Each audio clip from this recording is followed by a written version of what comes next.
ಹಾಗೆ court ಕಟಕಟೆಯಲ್ಲಿ bale ಬಡಿದಾಟ ಶುರುವಾಗುತ್ತೆ. ಇದೀಗ ದರ್ಶನ್ಗೆ ಜಾಮೀನು ಕೊಡಿಸಲು ಹರಸಾಹಸ. ಪೊಲೀಸರ ಮೇಲೆ ಸಿವಿ ನಾಗೇಶ್ ಬಿಗ್ ಬಾಂಬ್ ಹಾಕಿದ್ದಾರೆ. ದಾಸನ ವಿರುದ್ಧ ಸುಳ್ಳು ಸಾಕ್ಷ್ಯ ಸೃಷ್ಟಿ ಆರೋಪ ಮಾಡಿದ್ದಾರೆ. ನಾಳೆ ಮತ್ತು ದರ್ಶನ್ ಜಾಮೀನು ಅರ್ಜಿ ವಿಚಾರಣೆ ಬರುತ್ತೆ. ನಾಗೇಶ್ ವಾದಕ್ಕೆ ಎಸ್ಪಿಪಿಯಿಂದ ಕೌಂಟರ್ ಆಕ್ಷನ್ ಇರುತ್ತೆ. ರಿಪಬ್ಲಿಕ್ನಲ್ಲಿ ಪ್ರಸನ್ನಕುಮಾರ್ ಪ್ಲಾನ್ನ ಎಕ್ಸ್ಕ್ಲೂಸಿವ್ ಮಾಹಿತಿ. ಪೊಲೀಸರ ಮೇಲೆ ಸಿವಿ ನಾಗೇಶ್ ಈಗಾಗಲೇ ನೀವು ಮಾಡಿದ್ದೇ ಸರಿ ಇಲ್ಲ ಅಂಥೇಳಿ ಇಡೀ ಪೊಲೀಸರನ್ನೇ ಒಂದು ರೀತಿಯಲ್ಲಿ ನೀವೆಲ್ಲ ಟಾರ್ಗೆಟ್ ಮಾಡ್ತಾ ಇದ್ರಿ, ಪಾಪ ತಪ್ಪೇ ಮಾಡಿಲ್ಲ ಅನ್ನುವಂಥ ರೀತಿಯಲ್ಲಿ ವಾದವನ್ನು ಮಂಡನೆ ಮಾಡಿದರು. ನಮಗೂ ಎಲ್ಲರಿಗೂ ಒಮ್ಮೆ ಆಶ್ಚರ್ಯ ಆಯಿತು, ಏನಪ್ಪ ಇದು, ಹಾಗಿದ್ರೆ D C P, A C P, D C P Girish, A C P Chandan ಏನು ಮಾಡೇ ಇಲ್ವಾ ಅನ್ನೋಂಥ ರೀತಿಯಲ್ಲಿ. ಆಮೇಲೆ ಎಸ್ ಪಿ ಪ್ರಸನ್ನಕುಮಾರ್ ಇದು ಯಾವುದಿಲ್ಲ ಎಲ್ಲ ರೀತಿಯಲ್ಲಿ ಅಂದರೆ ಪೊಲೀಸರ ಮೇಲೆ ಆರೋಪವನ್ನು ಮಾಡ್ತಾಯಿದ್ರು. ಎಸ್ ಪಿ ಮೇಲೆ ಅಲ್ಲ, S P special public prosecutor ಇವರೇ ಪ್ರಸನ್ನಕುಮಾರ್ ಅಂತೇಳಿ. ಪ್ರಸನ್ನಕುಮಾರ್ ಅವರು ಎಂಥ ಪ್ರಬಲರು ಇನ್ನು ನಮ್ಗೆ ಗೊತ್ತಾಗಬೇಕಾದ್ರೆ, ನಾವು ಬೇರೆ ಎಲ್ಲ ನೋಡಿದ್ದೀವಿ, ಅದೆಲ್ಲ ನಿಮಗೆ ಅಷ್ಟಾಗಿ ಜನಜನಿತ ಆಗಿಲ್ಲ. ಈಗ ಆಗತ್ತಾರೆ ಈಗ ಯಾಕೆಂದರೆ ಅದು ದರ್ಶನ್ ವಿಚಾರ ಅಂತೇಳಿ. ಯಾಕೆ S P Prasannakumar S P ನೋಡಿ, ಇವರು C V Nagesh sir, C V Nagesh team ನೋಡಿ, ಅಬ್ಬಾ ಆ ಬರೋ ರೀತಿಯಲ್ಲೇ ನಟೋರಿಯಸ್, ಒಂಥರ ಕ್ರಿಮಿನಲ್ ಲಾಯರು ಸ್ಟೈಲ್ ನೋಡಿ.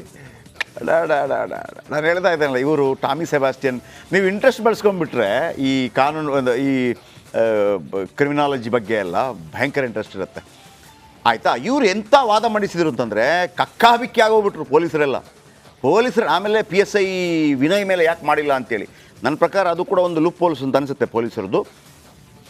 ಈಗೇನಾಗಿದೆ, ಎಲ್ಲರಿಗೂ ಎಪ್ಪಪ್ಪ ನೋಡಿ ಬಂದುಬಿಡ್ತಾರೆ, ದರ್ಶನ್ ಬಂದುಬಿಡ್ತಾರೆ, ಓಕೆ ಬಂದುಬಿಡ್ಲೂಬೋದು, ಗೊತ್ತಿಲ್ಲ. ಆದರೆ ನಾಳೆ ಸ್ಪೆಷಲ್ ಪಬ್ಲಿಕ್ ಪ್ರಾಸಿಕ್ಯೂಟರ್ ಎಲ್ಲ ನೀವೇನು ಹೇಳಿದ್ರಿ ಇದಕ್ಕೆ ಹಿಂಗೆ, ನೀವೇನು ಹೇಳಿದ್ರಿ ಇದಕ್ಕೆ ಹಿಂಗೆ, ನೀವೇನು ಹೇಳಿದ್ರಿ ಇದಕ್ಕೆ ಹಿಂಗೆ ಒಂದೊಂದೇ ಉತ್ತರ ಕೊಡ್ತಾ ಹೋಗ್ತಾರೆ. ಇದು ಹೆಂಗೆ ಅಂತಂದರೆ ವಿಧಾನಸೌಧದಲ್ಲಿ ಆಡಳಿತ ಪಕ್ಷ ಮತ್ತು ವಿರೋಧ ಪಕ್ಷದ ನಡುವೆ ಇದಾಗುತ್ತೆ, ಏನು ಫೈಟ್ ಆಗ್ತಾ ಇರುತ್ತೆ. ವಿರೋಧ ಪಕ್ಷಗಳು ಒಂದೊಂದೇ ಎತ್ತಾ ಇರ್ತವೆ, ಎಲ್ಲ ಪ್ರಶ್ನಾವಳಿ ತುಂಬ ಇರುತ್ತೆ. ನೀವು ಹಿಂಗೆ ಮಾಡಿದಿರಿ ಹಂಗೆ ಮಾಡಿದಿರಿ ಅಂತ. ಒಮ್ಮೊಮ್ಮೆ ಅದೇ ಕಾಲಕ್ಕೆ ಉತ್ತರಗಳು ಬರುತ್ತೆ. ಫೈನಲಿ CM ಒಂದು ಉತ್ತರ ಕೊಡೋದು ಅಂತಿರುತ್ತೆ.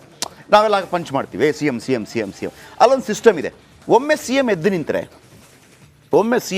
ಅವರ ಕುರ್ಚಿಯಲ್ಲಿ ಎದ್ದು ನಿಂತರೆ ಎಂಥ ಘಟಾನುಘಟಿಗಳಿದ್ದರೂ ಕೂಡ ಮುಂದ್ಗಡೆ ಇದ್ದರೂ ಕೂಡ ಕೂತ್ಕೊಂಡ್ಬಿಡ್ಬೇಕು. ಈಗ ವಿರೋಧ ಪಕ್ಷದ ನಾಯಕ ಯಡಿಯೂರಪ್ಪ ಅಥವಾ HD ಕುಮಾರಸ್ವಾಮಿ ಜೋರಾಗಿ ಮಾತಾಡ್ತಾ ಇದ್ದಾರೆ ಅಂತ ಇಟ್ಕೊಳ್ಳಿ, ಅಂತ ಜೋರಾಗಿ ಮಾತಾಡ್ತಾರೆ. ಸಡನ್ನಾಗಿ CM ಎದ್ದು ನಿಲ್ತಾರೆ ಅಂತ ಇಟ್ಕೊಳ್ಳಿ, ಆಗ ಕೂತ್ಕೊಳ್ಳೇಬೇಕು.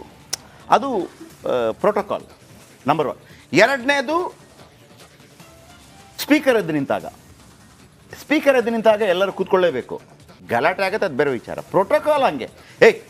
ಏನು ರೀ ಮಾನ ಮರ್ಯಾದೆ ಇದೆಯಲ್ಲ ರೀ, ಸ್ಪೀಕರ್ ಎದ್ದು ನಿಂತಿದ್ದಾರೆ ಅಂತ ಬೈತಾರೆ.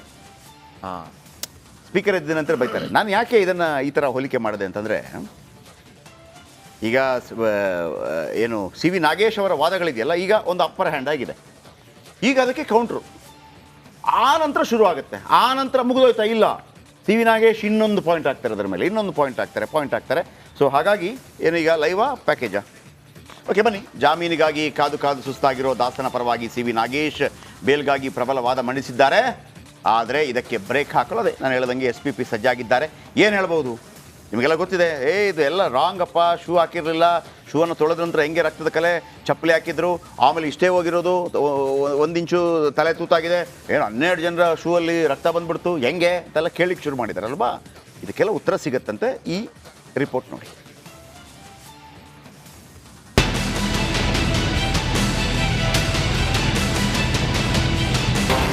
ದರ್ಶನ್ ಜಾಮೀನಿಗೆ ಸಿವಿ ನಾಗೇಶ್ ವಾದ,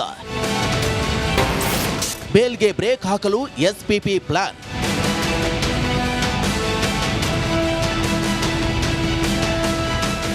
ರೇಣುಕಸ್ವಾಮಿ ಕೊಲೆ ಕೇಸಲ್ಲಿ ಲಾಕ್ ಆಗಿರೋ ದರ್ಶನ್ಗೆ ಯಾಕಾಗಿ ಜಾಮೀನು ಸಿಗಬೇಕು ಅಂತ ಸಿವಿ ನಾಗೇಶ್ ಪ್ರಬಲ ವಾದ ಮಂಡಿಸಿದ್ರು. ವಕೀಲರ ವಾದ ಆಲಿಸಿ ಮಂಗಳವಾರಕ್ಕೆ ಮುಂದಿನ ವಿಚಾರಣೆ ಮುಂದೂಡಲಾಗಿದೆ. ಈ ಮಧ್ಯೆ ಜಾಮೀನು ನೀಡದಂತೆ SPP ಬ್ರೇಕ್ ಹಾಕುವ ಸಾಧ್ಯತೆ ಇದೆ. ಹಾಗಾದ್ರೆ SPP ಮುಂದಿರುವಂತಹ ಸವಾಲುಗಳು ಏನು ಅನ್ನೋದನ್ನ ನೋಡೋದಾದ್ರೆ, SPPಯ ಮುಂದಿನ ಸವಾಲುಗಳು: ಆರೋಪಿಗಳ ಸ್ಥಳ ಮಹಾಜರು ತಡವಾಗಿದ್ದು ಯಾಕೆ ಎಂಬುದನ್ನು ಮನವರಿಕೆ ಮಾಡಿಕೊಡಬೇಕು. ಪೋಸ್ಟ್ ಮಾರ್ಟಮ್ ತಡವಾದ ಬಗ್ಗೆ ನಿರ್ದಿಷ್ಟ ಕಾರಣ ತಿಳಿಸಬೇಕು. ಕೇಸ್ ಡೈರಿಯಲ್ಲಿ ಸಾಕ್ಷಿಗಳ ಉಲ್ಲೇಖ ಮಾಡದಿರಲು ನೀಡಿರುವ ಕಾರಣಗಳನ್ನು ಇನ್ನೊಮ್ಮೆ ಕೋರ್ಟ್ ಗಮನಕ್ಕೆ ತರಬೇಕು. ರಕ್ತದ ಕಲೆಗಳು ಸಿಕ್ಕಿರುವುದನ್ನ ಮಾಡಿಸಿರುವಂತಹ ವೈಜ್ಞಾನಿಕ ಪರೀಕ್ಷೆ ಹಾಗೂ ಅದರ ಸಾಮರ್ಥ್ಯವನ್ನ ಸಮರ್ಥವಾಗಿ ತಿಳಿಸಬೇಕು. ಸಿವಿ ನಾಗೇಶ್ ನೀಡಿರುವಂತಹ ಕಾರಣಗಳು ಜಾಮೀನಿಗೆ ಕಾರಣ ಇರಬಹುದು, ಆದರೆ ಸಮರ್ಪಕ ಕಾರಣಗಳು ಇದ್ದಾಗ ಇವು ಪರಿಗಣನೆಗೆ ಬರಲ್ಲ ಎಂಬುದನ್ನು ದೃಢಪಡಿಸಬೇಕು. ಸಬ್ ಇನ್ಸ್ಪೆಕ್ಟರ್ ವಿನಯ್ರನ್ನ ಪ್ರಮುಖ ಸಾಕ್ಷಿಯಾಗಿ ಪರಿಗಣಿಸಿರುವುದನ್ನ ತಿಳಿಸಬೇಕು. ಮೋಹನ್ ರಾಜ್ರಿಂದ ಪಡೆದ ಹಣವನ್ನ ಈಗಾಗಲೇ ಪ್ರದೋಷ್ಗೆ ನೀಡಿರುವ ಬಗ್ಗೆ ಇರುವ ದಾಖಲೆಗಳನ್ನ ಸಾಬೀತುಪಡಿಸಬೇಕು. ದರ್ಶನ್ ಆರೋಪಿಗಳ ಜೊತೆ ಸಂಪರ್ಕ ಮಾಡಿರುವುದು ಕೊಲೆಯ ಬಗ್ಗೆ ಮಾತನಾಡಲು ಎಂಬುದನ್ನ ಸಾಕ್ಷೀಕರಿಸಬೇಕು. ದರ್ಶನ್ ಘಟನೆ ನಡೆದಾಗ ಅದೇ ಶೂಗಳನ್ನ ಧರಿಸಿದ್ರು ಎಂಬುದನ್ನ ಲಭ್ಯವಿರುವ ಸಿಸಿಟಿವಿ ಮೂಲಕ ಸಾಬೀತು ಮಾಡಬೇಕು. ದರ್ಶನ್ ಕೊಲೆಯಲ್ಲಿ ಭಾಗಿಯಾಗಿದೆ ಎನ್ನುವುದಕ್ಕೆ ಇರುವ ಇತರ ಸಾಕ್ಷಿಗಳನ್ನ ಸಮರ್ಥವಾಗಿ ಮಂಡಿಸಬೇಕು. ಈ ಎಲ್ಲ ಸಾಕ್ಷಿಗಳನ್ನ ಕೋರ್ಟ್ ಮುಂದೆ ಎಸ್ಪಿಪಿ ಹಾಜರುಪಡಿಸಿದ್ರೆ ದಾಸನಿಗೆ ಜಾಮೀನು ಸಿಗೋದು ಡೌಟ್ ಆಗಲಿದೆ. ನಾಗರಾಜ್, ರಿಪಬ್ಲಿಕ್ ಕನ್ನಡ, ಬೆಂಗಳೂರು. ಓಕೆ, ನಮ್ಮ ನಾಗರಾಜ್ ಇದ್ದಾರೆ. ನಾಗರಾಜ್ಗೆ ಒಂದು ಹೆಸರು ಇಟ್ಬಿಟ್ಟಿದ್ದಾರೆ ನಮ್ಮ ಮೀಡಿಯಾದವರೆಲ್ಲ, ಏನಂತ ಸರ್? 9:30 ನಾಗರಾಜ್ ಅಂತ. ಯಾಕೆ ಹೇಳಿ, ಬೆಳಿಗ್ಗೆ 9:00 ಅವ್ರು ಇದ್ದೇ ಇರ್ತಾರೆ ಬಿಗ್ ಮಾರ್ನಿಂಗ್ ಅಲ್ಲಿ ಅಂತ. ನಾವು ಅದನ್ನು ಚೇಂಜ್ ಮಾಡಿಬಿಟ್ಟು ಬಿಗ್ ಮಾರ್ನಿಂಗ್ ನಾಗರಾಜ್ ಅಂತ ಹೆಸರಿಟ್ಟಿದ್ದೀವಿ. ನಾಗರಾಜ್, ಈಗ ನೀವು ಹೇಳಿ ನೀವು ಈ ಕೇಸನ್ನು ಹೆಂಗೆ ನೋಡ್ತೀರಿ? ಈಗ ಅದನ್ನೇ ನಮ್ಮ ವೀಕ್ಷಕರಿಗೆ ಹೇಳಿ. ಜಯಪ್ರಕಾಶ್, ಏನು ಇದುವರೆಗೂ ಈ ತಿಂಗಳ 11ನೇ ತಾರೀಕಿಗೆ ದರ್ಶನ್ ಬಂಧನ ಆಗಿ 4 ತಿಂಗಳಾಗ್ತಾ ಇರ್ತಕ್ಕಂಥದ್ದು. ಇಲ್ಲಿವರೆಗೂ ಅಂದರೆ ಏನು ಸಿ ವಿ ನಾಗೇಶ್ ಮೊನ್ನೆಯಿಂದ ವಾದ ಶುರು ಮಾಡೋವರೆಗೂ ಎಲ್ಲೂ ಸಹ ಪೊಲೀಸರ ತನಿಖೆ ಬಗ್ಗೆ ಆಗಲಿ ಅಥವಾ ಚಾರ್ಜ್ ಶೀಟ್ ಬಗ್ಗೆ ಆಗಲಿ ಇಷ್ಟು ಅದ್ಭುತವಾಗಿ ತನಿಖೆ ಆಗ್ತಾ ಇದೆ ಅನ್ನೋ ಮಾತುಗಳೇ ಕೇಳಿ ಬರ್ತಾ ಇತ್ತು. ಆದರೆ ಸಿ ವಿ ನಾಗೇಶ್ ವಾದ ಆದಮೇಲೆ ಸಾಮಾನ್ಯವಾಗಿ ಸಾರ್ವಜನಿಕರು ಮತ್ತು ದರ್ಶನ್ ಅಭಿಮಾನಿಗಳಲ್ಲಿ ಒಂದು ಪ್ರಶ್ನೆ ಬಂದಿರುತ್ತೆ, ಇಷ್ಟು ಲೂಪ್ ಹೋಲ್ಸ್ ಇದಾವ, ಇಷ್ಟು ಈ ರೀತಿಯಾಗಿ ಮಾಡಿದಾರ ಅನ್ನೋ ಒಂದು ಅನುಮಾನಗಳು ಶುರುವಾಗಿರ್ತವೆ. ಆದರೆ ಇದಕ್ಕೆಲ್ಲದಕ್ಕೂ SPP ಉತ್ತರ ಕೊಡೋದಕ್ಕೆ ಸಿದ್ಧರಾಗಿರ್ತಕ್ಕಂಥದ್ದು. ಏನಂತಂದರೆ ಏನು ಸಿ ವಿ ನಾಗೇಶ್ ಪ್ರಮುಖವಾಗಿ ಒಂದಷ್ಟು ಅಂಶಗಳನ್ನು ಮಂಡಿಸಿದ್ದಾರೆ. ಇದು ಲೂಪ್ ಹೋಲ್ಸ್ ಮತ್ತು ಏನು ಸಿ ವಿ ನಾಗೇಶ್ ಹೇಳ್ತಾರೆ, ಕೇಸ್ ಡೈರಿಯಲ್ಲಿ ಸಾಕ್ಷಿಗಳ ಹೆಸರಿಲ್ಲ ಅಥವಾ ಪೋಸ್ಟ್ ಮಾರ್ಟಮ್ ಲೇಟ್ ಆಗಿದೆ, ಜೊತೆಗೆ ಏನು ಸಾಕ್ಷಿದಾರ ವಿನಯ್ ಅವರ ಫೋನನ್ನು ಸೀಸ್ ಮಾಡಿಲ್ಲ. ಹೀಗಾಗಿ ಕೆಲವು ಪ್ರಮುಖ ಅಂಶಗಳನ್ನು ಎತ್ತಿದ್ದಾರೆ. ಇವೆಲ್ಲವೂ ಜಾಮೀನಿಗೆ ಕಾರಣ ಆಗೋದು ನಿಜ. ಆದರೆ ಯಾವಾಗ ಇವೆಲ್ಲ ಜಾಮೀನಿಗೆ ಕಾರಣ ಆಗ್ತವೆ ಅಂತಂದರೆ ಪೊಲೀಸರು ಅಥವಾ SPP ಏನು ಸಮರ್ಪಕವಾದಂಥ ಕಾರಣಗಳು, ಯಾಕೆ ಪೋಸ್ಟ್ ಮಾರ್ಟಮ್ ಲೇಟ್ ಆಯಿತು, ಯಾರು ಸತ್ತಿರೋ ವ್ಯಕ್ತಿ ಯಾರು ಅಂತ ಗೊತ್ತಿರಲಿಲ್ಲ, ಹೀಗಾಗಿ ಕನ್ಸೆಂಟ್ ತೆಗೆದುಕೊಳ್ಬೇಕಾಗಿತ್ತು ಅವರ ಸಂಬಂಧಿಕರದ್ದು, ಹೀಗಾಗಿ ಲೇಟ್ ಆಯಿತು ಅನ್ನೋ ಒಂದು ಸಮರ್ಪಕ ಕಾರಣವನ್ನು ಕೊಡೋದಿರ್ಬೋದು. ಮತ್ತು ವಿನಯ್, ಸಾಕ್ಷಿದಾರ ವಿನಯನ್ನ ಸಾಕ್ಷಿದಾರನಾಗಿ ಮಾಡ್ಕೊಂಡಿದ್ದೀವಿ, ಅವರು ಸಾಕ್ಷಿ ಏನು ತನಿಖೆಗೆ ಬೇಕಾದಂಥ ಎಲ್ಲ ರೀತಿಯಲ್ಲಿ ಸಹಕಾರ ನೀಡ್ತಾ ಇದ್ದಾರೆ. ಹೀಗಿರುವಾಗ ಅವರ ಫೋನನ್ನು ಸೀಸ್ ಮಾಡಿಕೊಂಡು ಅದನ್ನು ಇದು ಮಾಡುವಂಥ ಅವಶ್ಯಕತೆ ಇರಲಿಲ್ಲ. ಯಾಕಂತಂದರೆ ಅವರೇ ಕೊಡ್ತಾ ಇದ್ದಾರೆ ಫೋನಲ್ಲಿ ಏನು ಮಾಹಿತಿ ಇತ್ತು, ನಾನು ಯಾವ ರೀತಿ ಚಾಟ್ ಮಾಡಿದ್ದೆ ಅಂತೇಳಿ ಸಾಕ್ಷಿಯನ್ನು ಹೇಳ್ತಾ ಇದ್ದಾರೆ. ಈಗಿರುವಾಗ ಅದನ್ನು ಸೀಸ್ ಮಾಡುವ ಅವಶ್ಯಕತೆ ಇಲ್ಲ ಅಂತೇಳಿ ಪ್ಲ್ಯಾನ್ ಮಾಡ್ಕೊಂಡಿರ್ತಕ್ಕಂಥದ್ದು. ಈಗ ಎಲ್ಲ ಒಂದು 20ಕ್ಕೂ ಹೆಚ್ಚು ಅನುಮಾನಗಳನ್ನು ಸಿ ವಿ ನಾಗೇಶ್ ಕೌಂಟರ್ ಮಾಡಿದ್ದಾರೆ.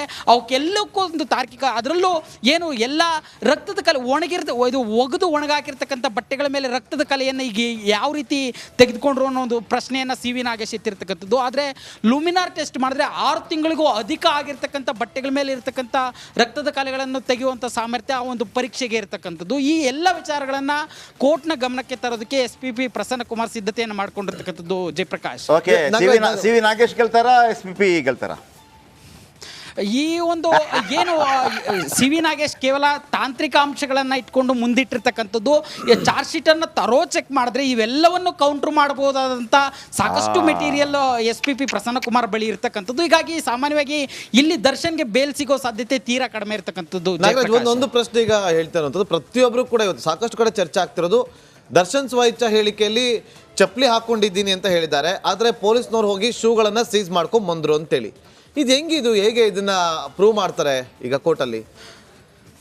ನಾಗೇಂದ್ರ, ಇಲ್ಲಿ ಪ್ರಮುಖವಾಗಿ ಗಮನಿಸ್ಬೋದು, ದರ್ಶನ್ ಏನು ಇದರಿಂದ ಹೊರಡ್ತಾರೆ, ಈ ಪಬ್ಬಲ್ಲಿ ಕೂರ್ತಿರ್ತಾರೆ, ಅಲ್ಲಿಂದ ಅವರು ಹೊರಡ್ತಾರೆ ರಾಜರಾಜೇಶ್ವರಿ ನಗರದ ಒಂದು ಸ್ಟೋನಿ ಬ್ರೂಕ್ ಪಬ್ಬಿಂದ ಓಡಬೇಕಾದ್ರೆ ಕ್ಲಿಯರ್ ಆಗಿ ಅವರ CCTV ಫೋಟೇಜ್ SPP ಬಳಿ ಇರ್ತಕ್ಕಂಥದ್ದು. ಅದರಲ್ಲಿ ಅವರು ಯಾವ ಕಲರ್ ಬಟ್ಟೆ ಹಾಕಿದ್ರು, ಯಾವ ಪ್ಯಾಂಟ್ ಹಾಕಿದ್ರು, ಯಾವ ಥರ ಶೂ ಹಾಕಿದ್ರು, ಅವ್ರ ಕಾರ್ ಹತ್ತೋವರೆಗೂ CCTV ಈಗಾಗಲೇ SPP ಬಳಿ ಮತ್ತು ದಾಖಲೆಗಳನ್ನು ಅದನ್ನು ಕೋರ್ಟ್ಗೂ ಕೂಡ ಸಲ್ಲಿಕೆ ಮಾಡಿರ್ತಕ್ಕಂಥದ್ದು. ಹೀಗಾಗಿ ಅದನ್ನು ಕೌಂಟರ್ ಮಾಡುವಂಥ ಒಂದು ದೊಡ್ಡ ಪ್ರಶ್ನೆ ಏನು ಪೊಲೀಸರಿಗೆ ಸೆಕೆಂಡ್ರಿ ಏನು ಗೊತ್ತಾ, ಈಗ ನೀವೇನು ಹೇಳಿದ್ರೆ ಸ್ವಇಚ್ಛಾ ಹೇಳಿಕೆ ದರ್ಶನ್ದು ಅಂತೇಳಿ, ದರ್ಶನಲ್ಲಿ ಸತ್ಯನೇ ಹೇಳಿರ್ತಾರೆ ಎಲ್ಲವನ್ನು ಕೂಡ.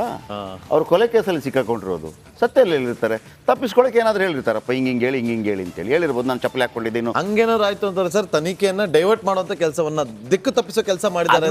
ನಾಳೆ ಏನಾಗುತ್ತೆ ಅನ್ನೋದು very interesting. Thank you very much ನಿಮ್ಮೆಲ್ಲ ಮಾಹಿತಿಗಾಗಿ. ಮುಂದಿನ ಸುದ್ದಿ. ಇನ್ನು ಒಂದು ಕಡೆ